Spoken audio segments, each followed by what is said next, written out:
Hi, my name is Mark, and gosh, has it been a while since I've done that intro. Kinda feels weird now.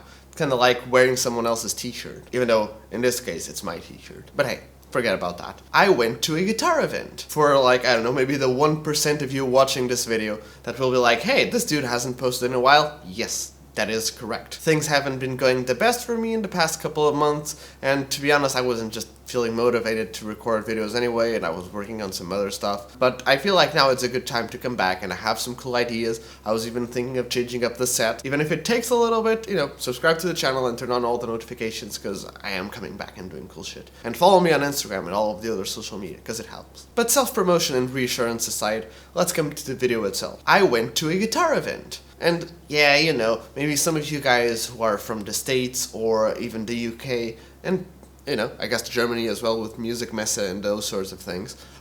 Maybe you guys are used to going to guitar shows and that sort of a thing, even though most of you have commented that I have a weird accent. Perhaps like, 1% of you guys knows that I'm from Portugal. I am a Portuguese musician, a Portuguese guitar player, and here in Portugal we don't really have like these musical and guitar events all the time. Well, I guess guitar show-offs and demonstrations and that sort of a thing. But let's not ramble. I want to say it right now, I am not being sponsored to do this video. I mean, have you looked at the amount of my subscribers? I am not being paid to advertise it. I'm just doing this because I thought I should do it. Slight context, I don't think it will take too long. Back in 2019, before the whole plague situation, there was the first edition of Monstra ASMUSITEC, which for those of you who don't speak Portuguese is kind of a fun pun. It mixes the word of monster with show off, so it's kind of like the monstrous show off of musical equipment, I guess. And I have to admit, I did not go to the first edition of this event because I didn't knew it happened. And I think this is probably something that, with these sort of things, I know a lot of dudes and dudettes like myself who would really like to go and be part of the community and support everyone, but we're just not aware that these things are going to happen. That's why marketing is important and all of those things. But standing that aside, that first edition in 2019, I did not go, and I was completely pissed off. Because this is totally up my alley. Going and checking out cool guitars and other cool gear, even though I'm not a drummer and all sort of thing, but I can appreciate it, and it's always a good place to do some networking and stuff like that. So I was pretty bummed out that I didn't go, because I didn't know it existed. So I started following their page and I turned on the notifications, the sort of thing you should do to this channel as well, just to prepare myself in case that if there is another event like this, I want to be part of it. I want to go, even if it's far away from where I live. I'll drive to go there, I'll pay the entry fee, I'll check it out, and I'm going to do my thing. And guess what? They actually prepared another event. The whole COVID plague quarantine situation didn't really help with scheduling out stuff, and many of the luthiers that were around had to figure out some other stuff while everything was closed down, so it hasn't been easy for everyone. But to be a part of this community, you kind of have to, be a part of this community. If there's an event like this, people should go. If you're a guitar player, if you're a musician, and there's an event coming out in your town, probably you should go too. But preaching aside, because we'll do some more of that later, I noticed they were going to do a new edition, the second edition in 2021, and I turned on my notifications for that event. I posted that I was going, and every time they made a new post being like, hey, here's the location, or here are the dates, or here are some of the luthiers that are coming around, I would like the post and share the post, because that's what you do when you want to support some people. So this is Mark from the future here, coming from 2023 to add points to a video from 2022 about an event I went to in 2021. That's quite a bit of time travel if you ask me, but I swear it is all going to make sense when I edit the video. Basically, I'm here in the future now to say that I went to this event in October, I think it was October, of 2021, and then I started recording that video in March of 2022, and I started editing it, but some personal things got involved and I wasn't able to finish the video, so I'm doing it now. Why am I recording this video about an event in 2021 in January of 2023? Because that event that I went to in October of 2021 wasn't able to be reissued, I guess that's the word. It wasn't be able to be made again in October of 2022 for logistical reasons, so they're doing it now in February of 2023. I know a significant portion of my viewers aren't from Portugal, but if for any reason you are in the country, or you know someone that lives here, or you just think that might be interested in checking content about this, the most latest edition is going to take place on the 11th and 12th of February of, well, now 2023. I'm going to be going probably both days, but at least the first day I'll be going for sure. And I'm really excited to see what the new builders are going to bring product-wise, and all their creations and little gimmickries that they've been working on and crafting like little mad scientists. I'm really excited for that, and hopefully see some familiar faces, not only from Luthiers, but also from everyone in the organization and everyone that's working there, because you know, they're just all amazing people, really. So yeah, I guess we can go back to the video now. If you are interested on the latest edition, please keep on watching the video. I go through a run-through of every single cool guitar out there. And you know, hopefully in the new edition of 2023, I'll be able to record some stuff as well and show you some other cool guitars and cool gadgets. But for now, let's get back to the video. Like I said, I was prepared to go and tell all my friends about it and pay the entry fee, no matter how expensive it was, and no matter how far away it would be, I would go and be there. And to my surprise, it was actually pretty close to where I am, like an hour away. Pretty much in the middle of the country, so that the northern folk could come down, and, you know, the southern folk could come up here and check it out. And guess what? The event was free. Yes. You heard it right. The event was free. You didn't have to pay an entry fee. You didn't have to do anything. You just had to go, show up, show your support. If you wanted to, you know, get some stuff from one of the vendors or one of the show-off or Luthiers dudes, do it. If not, just go there, check around, you know, maybe post on social media. They're already doing it pretty well. And I was just flabbergasted that, you know, even after the whole COVID situation where everyone was struggling, everyone was like, yeah, we're gonna do this, and we're gonna do it for the sake of the community, for the sake of, you know, helping each other out. We're gonna do it. So even if I was going before, when I found out that it was free, it was pretty nearby, and there were going to be at least over 20 artisans and luthiers and stuff, I couldn't miss this event. And to my surprise, the page from the organization that was scheduling out the event, they messaged me being like, hey, we noticed you are engaging in all of our posts and sharing stuff, and we just want to share our support, and we are glad to see that you are going, and we're glad to see you there. And it's not really one of those moments where you go like, oh my god, senpai noticed me. I was just happy that they reached out, and I was like, hey, look, honestly, I just missed the first event because I didn't know it was going to happen. If I knew it was going to happen, I would have been there. And I was super excited to see that you guys are doing it again. And, you know, not even considering that it's going to be free and nearby where I live, so of course I'm going to show up. If there's anything I can do to help, let me know. I'm already thinking of maybe doing a video after the event. And they were like, oh, well, since you are eager to help, if you wouldn't mind doing a video advertising the event, you know, telling people to come. And I was like, yeah, sure, of course. So those of you who follow me on Instagram, by the way, if you don't follow me on Instagram, you should follow me on Instagram, because, you know, if I post any videos, I'll leave updates in there, and I'll post some snippets of me playing some stuff and working on stuff, so you might want to check it out. But there was indeed a video on my Instagram where I was speaking in Portuguese, because I guess it's more like a Portuguese thing, especially like right on top of the event. The day of the show eventually came, and I was ready and excited to go. But let me tell you, it was better than I expected. In fact, it was so great and surpassed my expectations so much that I was just, you know, intending to go for a couple of hours on the first day and make some connections, and who knows, maybe I'll stay for longer. But I ended up going both days, and I was there most of the time, took a little bit of a detour around lunchtime. But other than that, mornings I was there, afternoon I was there, and at nighttime I even helped some of the dudes packing up, because I genuinely think that this is the part that us musicians should have in this community. I'm going to be editing in a bunch of photos and videos from the event. I didn't personally record much, I just filmed all of the guitars, because, you know, this guitar is kind of like a guitar-focused music channel, I guess. But it was so much more than guitar porn, even though the guitar porn was like stellar quality. You had events and product show-offs, and you had interviews, because there's a Portuguese guitar magazine, Guitarista magazine, which you guys can also check out if you'd like to. They went through the whole event, they did interviews, they gave everything on paper, like stellar photos and interviews. There were testing booths if you wanted to test any of the gear out. You know, there were drums, there were traditional instruments, there were more classically inspired instruments, there were electric guitars, there were acoustic guitars, there were basses, guitar pedals, guitar picks. You had stuff that was more inspired by those classic vintage designs. He has stuff that was inspired by the more contemporary designs. He had more original stuff, offset stuff, metal stuff, blues stuff, all sorts of crazy things. Some of the luthiers even brought like working projects and were working on guitars and were even looking like for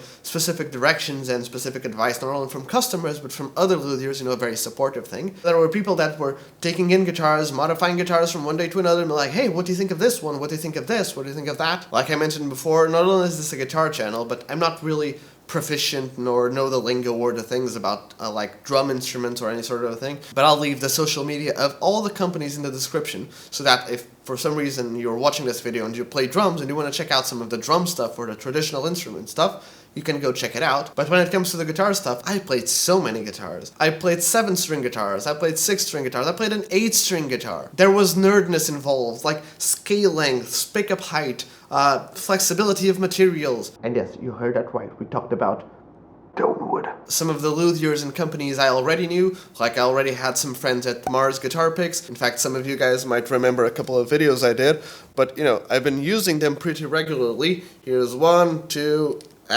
3, and there's more on my desk here. And I've been using them pretty regularly for bass guitar playing, for acoustic guitar playing. I just haven't found the right one for electric guitar playing, but they're amazing. They have a bunch of little details. Again, I made a video about them recently that you can check out in one of the corners. As you guys might know, with the whole COVID thing, business has been slow and it has been hard to produce things and manufacture things, but they just keep rolling out their products, and if you go to their website and you want picks, they'll have picks all the time, they'll send it to you, and they're amazing, I can guarantee it. And it was fun and amazing to see those friendly faces again and meet and greet new friendly faces. I was also familiar with the work of Daro Guitars, or Daro Guitars, I don't know how he wants to pronounce it, if it's more the Portuguese style or the English style. My surf green telly, it's in the gig bag over there, so I'm not going to get it out of the case. It's my main guitar and it needed some fixing. I took it to some very renowned guitar techs. That guitar is my main guitar, my baby guitar. I was like, if I had to get it fixed, I wanted to get it fixed by the best dudes. And Daniel, the luthier behind Daro Guitars, worked at that shop. Even though he wasn't the one fixing my guitar, I talked to him a little bit. He seemed like a nice guy who was working on super cool guitars. He was very friendly, and we had some conversation about gold foil pickups because I was looking for some gold foil pickups. So I was very excited to check what he had going. You have a more premium instrument when you look at this glossy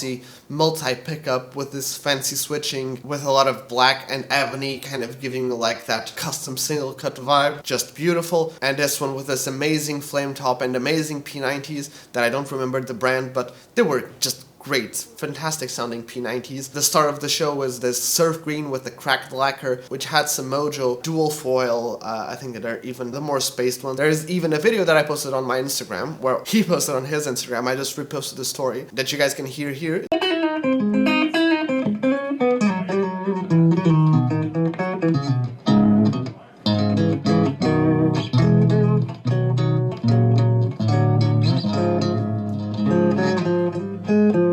It's just phone audio quality, but you can see how much care and craft has gone not only into these things, but even to the detail of how the pickups are mounted and those control plates that were made specifically for that guitar and all the choices that were specifically made and chose to the millimeter to make sure that each instrument is made to perfection and to standard. And that's something that I noticed with all the luthiers. Those were the pickups I was looking for to get in one of my guitars, and we had some talks about it and I was super excited to try it out. And as you guys will have seen in this video, his guitars are just beautiful. They have this like offset vibe, but it's a more classy vibe. It doesn't look too contemporary or weird. It still looks like a design that's traditional in a way, which, for those of us who are more traditional guitar players, sounds like a good choice. Since we're talking about Daro and his black guitar, that amazing gloss and painted finish was made by another luthier. They kind of did a collab here, and I actually had heard of this luthier too. I hadn't met him personally. It is Rui Silva Guitars. He's like the master of dyeing your guitar or refinishing your guitar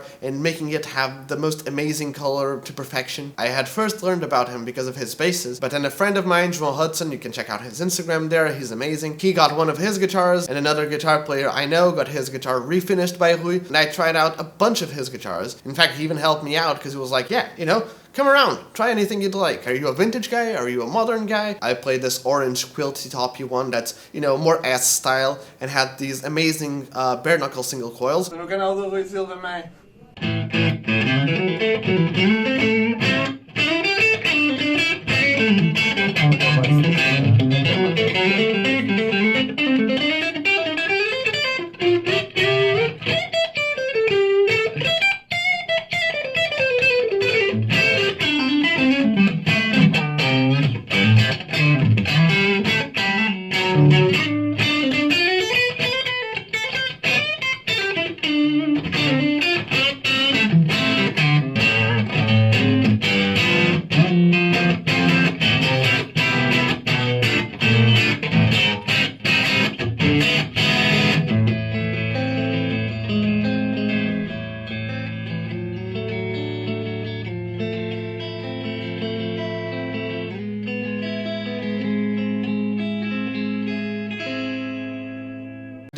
one that was amazing. The finish was just metallic and beautiful, but green in not like a horrendous way, like very vibrant way. It was beautiful.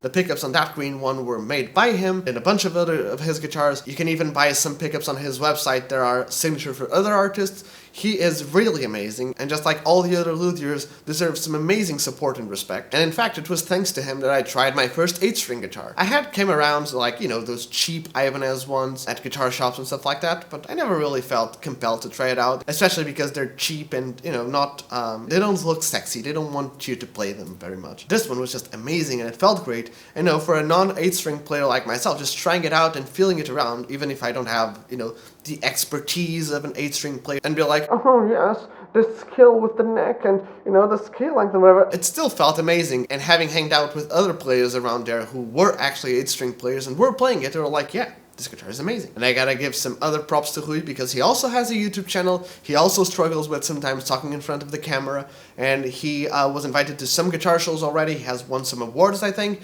and he is really great, so everyone go check him out and go support him. And, you know, just another side note, I've never felt stainless steel frets as shiny and smooth as his were. Starting off from guitars a little bit, if we go through order, the first stand that was there was from Mika Pedals. I tried some of his pedals while I was shooting out some guitars, and let me tell you, if there's a guitar pedal that's not manufactured anymore and has this like crazy circuit with some fancy electronics that you can't find anymore or is very expensive to get, my man can hook you up with some quality stuff. Then next in line was Futone Guitars or Futone Guitars. Again, I'm not sure how Paul wants to pronounce it. Maybe I should have like texted these guys and be like, hey, how do I pronounce your name, like Phil McKnight style, but hey, we don't really do prepare stuff around here. And with this brand, like I mentioned before, I had some slight knowledge of them. I had followed them for a little bit. And the amazing YouTuber that you guys might know, also Portuguese YouTuber and guitar player, Dr. Guitar Budaget.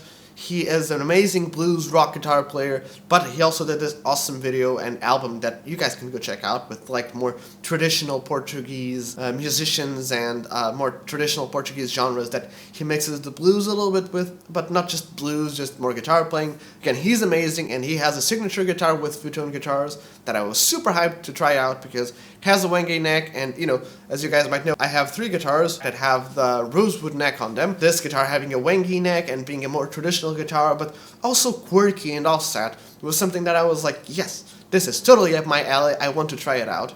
And I did, and it was very cool. But from him, this crazy one that's much more modern and much more sleek and edgy, you know, a very artsy style of guitar, I looked at it and I was like, you know, I'm a more traditional guy, this is not really my sort of a thing. And I gotta say, that's probably the best P90 guitar I've ever played. That P90 is amazing, and that guitar had an amazing setup.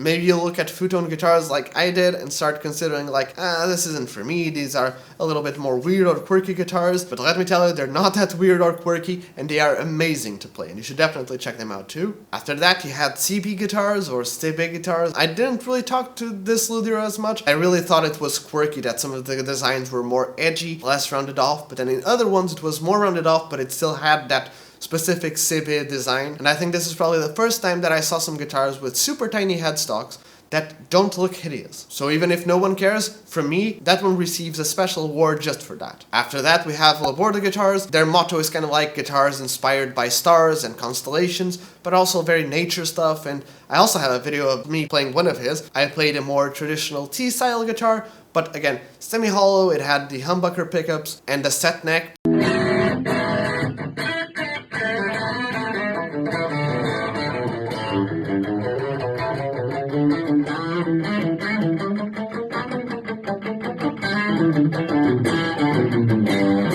also does more contemporary designs. This one was made specifically for a customer. He asked for this specific design and configuration. Vitor Laborda, the dude behind Laborda Guitars, actually did like a demonstration of his guitars and what was behind his spirit of the company in one of the days, which was really cool.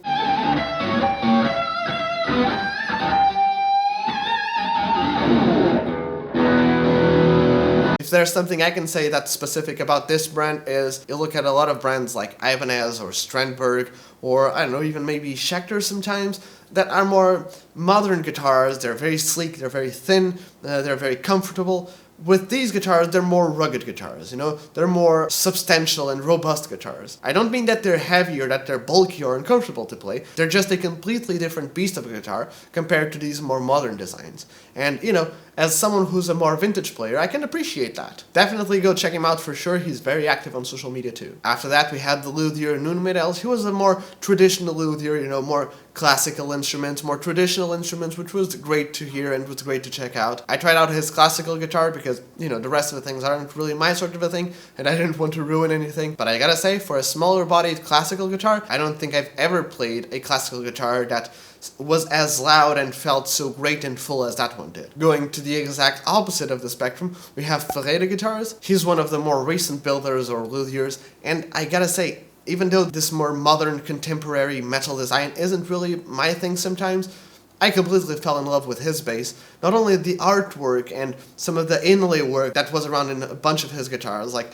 he was just splendid at that. They were beautiful. I kind of wanted to take that bass home, you know, kind of like just sneak around and take it while no one was looking, but that bass already belonged to someone. I was a little bit familiar with his brand too, because I follow this other guitar player on Instagram, Ramalho something, I can't remember his @ but I'll leave it in the description as well, or on the screen. And he got one of his guitars, a red one, 6-string, just beautiful. I tried out his 7-string guitar as well, because I'm kind of in the market for a 7-string, and I was trying to check out some specs and stuff like that. And he was just a super chill dude, super nice guy. He brought his first guitar he ever made. And, you know, he was honest and was like, hey, maybe I'm the one who's the least experienced or the one who's been doing this for the least amount of time. But I'm super excited to do this and I'm working on my skills all the time. And, you know, for someone like me who's tried a bunch of expensive guitars and not so expensive guitars, his guitars felt and look on par with some other major brands. So for sure, check him out if you're into this more modern and contemporary metalish design. Even though he can probably do some other things for you, I think that's the thing he wants to focus on. You then had Cândido Jacob Luthier. He is more like an acoustic guitar builder, and I gotta say, his guitars looked beautiful. One was a signature guitar, or maybe a custom order for Portuguese Pedro, another Portuguese artist, which had all the fancy inlay work, again, just done perfectly, and the tops were beautiful, and I played some of them for a little bit, and I gotta say, I don't really have a lot of experience with acoustic guitars. I have that Taylor that I bought 3 years ago. That's my main acoustic guitar. I just haven't been dwelling in the acoustic guitar world very much.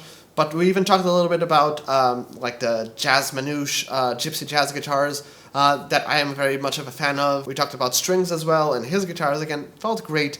And if you're looking for an acoustic guitar, just something different, I can't not recommend him. In the final booth, you had 2 different brands, one on one day, one on the other one. On the first day, you had the Ribeira guitars and cabs. I had heard a lot of good things about his speaker cabinets, and he also does enclosures for amplifiers that look beautiful and amazing. And when you look at his guitars, you can clearly see he has the more traditionally inspired guitar, more classical design. That Esquire with the Gretsch Alnico 5 sort of pickup. Just an amazing idea. I have no complaints of that one, and I have no complaints of his other guitars, but that one is just, me being a tele dude, it just spoke like personally to me. And lastly, but not least important, we have Voltage Spike Electronics. He was only there in the second day. He had a super cool booth where he had like this screen showing him how he makes this pedal. He's just starting out, and he's doing this lo-fi delay pedal.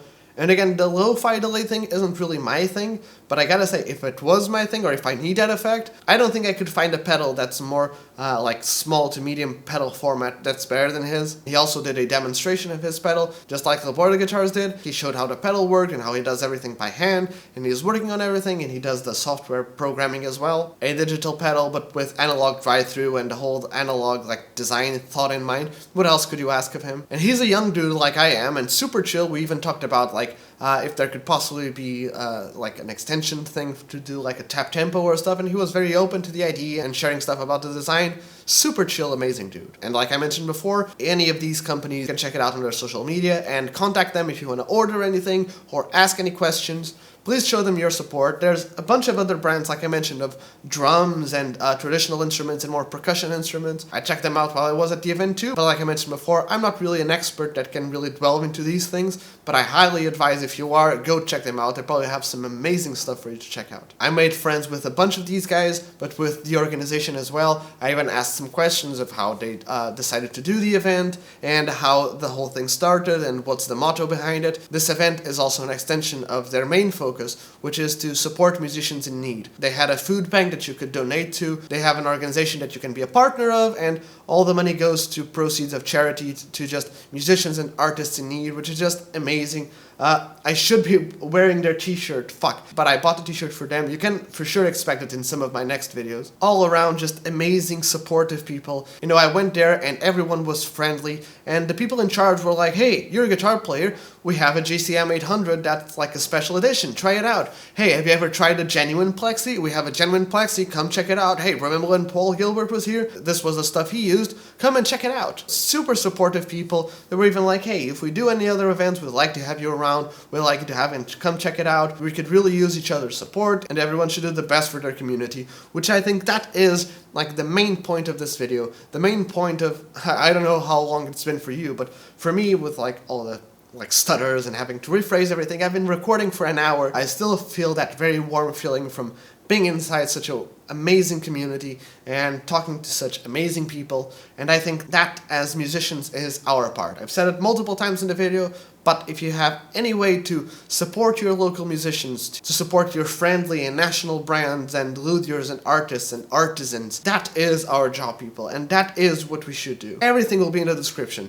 All the brands that I can find, even the drum ones, all the brands on all of the institutions, and everything will be on the description. It's going to be a huge description, but go check them out, go follow everyone out, and hey, if anything, you can tell them that I sent you. But I really do believe that, you know, just a follow on social media, just a like on someone's post, it can really make a difference. For those of you who stayed this far, I'm even considering talking to some people about making me a 7-string guitar, because I am in the market for a 7-string guitar, but I don't want this like super metal extended range fancy stuff. I want something more traditionally inspired, more traditional specs. That's also my thing. And I'm kind of looking for a 7-string guitar, so I might be talking to some of these people and be like, hey, so you want to work on something? Do you want to figure something out? Maybe some cool specs, some cool designs? But regardless of what happens with that project, I am pretty sure any of these dudes would be open to answering questions and showing out their shop and their operations and share information, tips and tricks, and talk about all nerdy things guitars. So if you're interested in any of these brands, let me know and maybe I can do a video with them. That could be cool, but you guys have to leave comments and subscribe and do the whole thing. So do that. Whoa, time travel again. Here I am, Mark from 2023, January of 2023.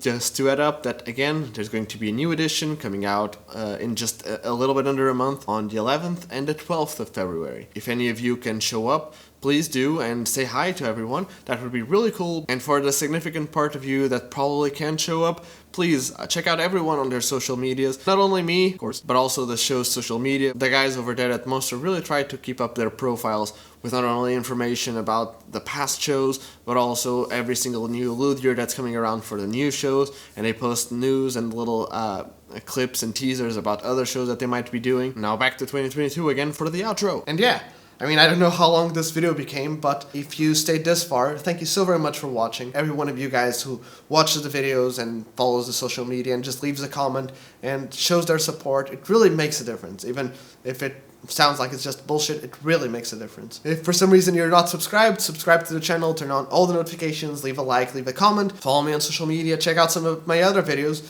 and if you have any suggestions for videos, leave them in the comment section below as well. I have some very cool ideas that hopefully we'll get on to soon, but until then, I hope I see you next time, and yeah, cheers!